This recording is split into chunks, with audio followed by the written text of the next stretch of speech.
नमस्कार। आज हम बात करेंगे कि तुम मात्र निमित्त हो जाओ, निमित्त बन जाओ।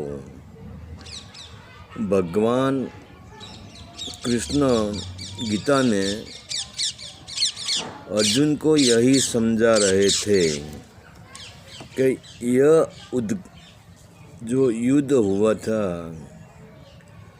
तब अर्जुन सोच में था कि यह मेरा परिवार है, यह मेरे गुरु है, यह मेरे मित्र है, यह मेरे सगा संबंधी है, तो मैं कैसे युद्ध करूं। तब कृष्ण ने कहा कि यह युद्ध का आयोजन तेरा भी जन्म नहीं था, इसके पहले ये आयोजन हो गया है। तो ये युद्ध होने वाला है वह पहले से सत्य था और इसका आयोजन पहले से ही हुआ है। तो तू कर्ता भाव को छोड़ दे और तू सिर्फ निमित्त बन जा। जो ऐसा भाव कर कि परमात्मा जो करवा रहा है वही मैं करूँगा, जो इसकी मर्जी में हो, जो वह मुझे जैसा चलाएगा वैसा ही मैं चलूँगा। और तू बीच में से हट जा, तू अपनी तरफ से विचार भी मत कर क्या होगा, कैसे होगा, कौन जीतेगा, कौन हारेगा, यह युद्ध सही है कि या यह युद्ध गलत है।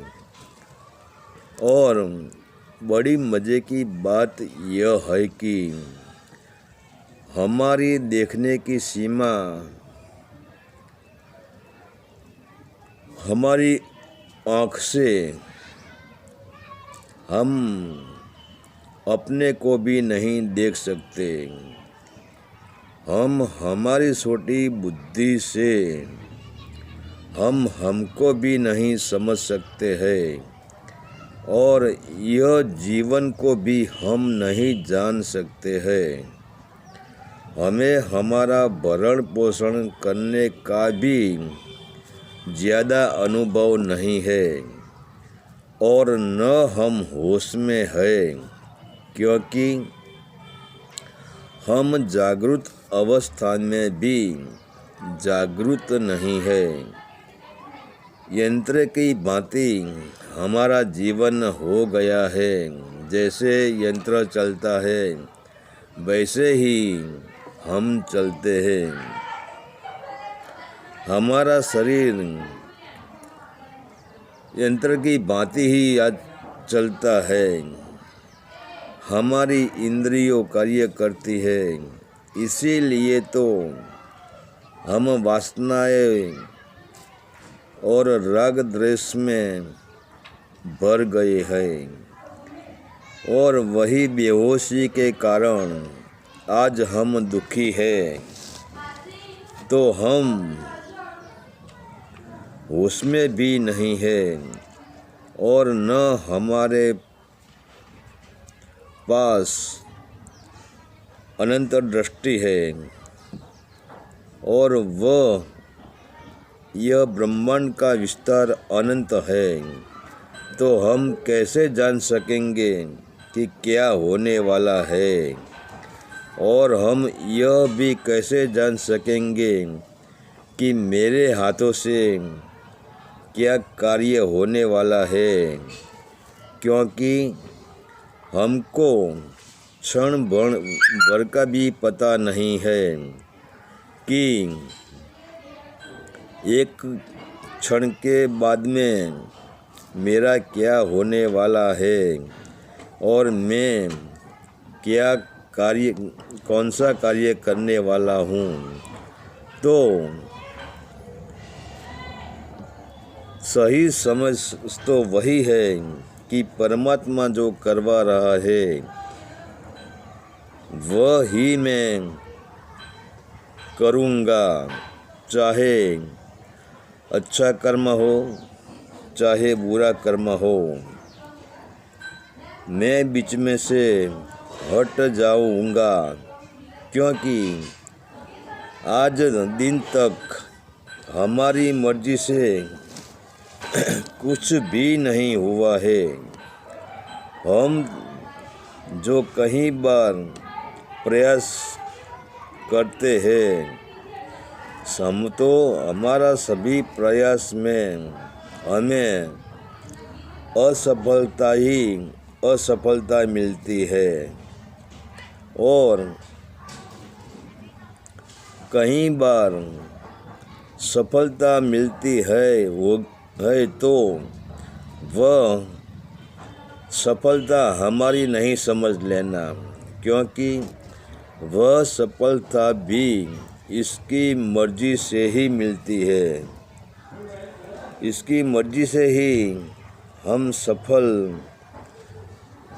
दिखाते हैं, हमें सफलता मिल रही है। और जो अपनी मर्जी से सब होता तो पहले तो हम हर मनुष्य युवा ही रहेंगे, न बुढ़ापा आएगा, न बीमारी आएगी, न मृत्यु आएगी, सब न ऋतुएं बदलेगी। सब जो करेगा वो अपनी मर्जी से ही होगा, तो पूरा ऋतु चक्र बदल जाएगा, पूरा जीवन बदल जाएगा, कोई मरेगा ही नहीं। बाप ऐसा सोचेगा कि मुझे बच्चे की ज़रूरत नहीं है, तो ये बच्चा जो होता है वो बाप की मर्जी से नहीं होता है, इसमें भी परमात्मा की कृपा है, तो इसी से होता है। तो मनुष्य की मर्जी से, मतलब हमारी मर्जी से जो चलता, तो सब कुछ बदल जाएंगे। तो और आज हम दुखी है, मतलब हम निमित्त नहीं बनते हैं, हम निमित्त से नहीं जीते हैं, हम मर्जी से जीते हैं। अगर हम निमित्त से हमने जीने लगे, हम निमित्त से जिए कि भाई मैं एक कठपुतली हूँ, मैं मेरी मर्जी से रत्ती भर भी नहीं चल सकती हूँ, मैं मेरी मर्जी से रत्ती भर भी नहीं नाच सकती हूँ।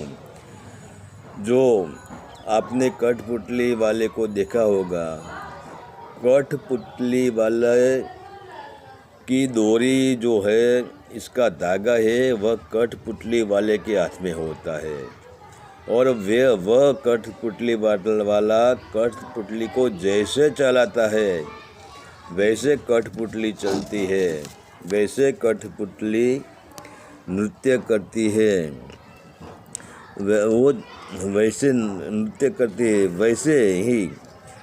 तो कठपुतली बनते ही क्या होगा, हम हल्के हो जाएंगे। मतलब हमारा बोझ क्या है, हमारा बड़ा बोझ है वासनाओं का और राग द्वेष का। तो राग द्वेष मिट गया, राग द्वेष मिट गया, मतलब वासनाएं मिट गई, हमारा वासनाएं मिट गई तो राग द्वेष खो गया। और जैसे राग द्वेष खो जाएगा, जैसे वासनाएं मिट जाएंगी, तुरंत ही हम हल्के हो जाएंगे, तुरंत ही हम आनंद में आ जाएंगे। और हमारे जो जीवन में हमको लगता है कि ये दुख है, यह सुख है, न दुख रहेगा न सुख रहेगा।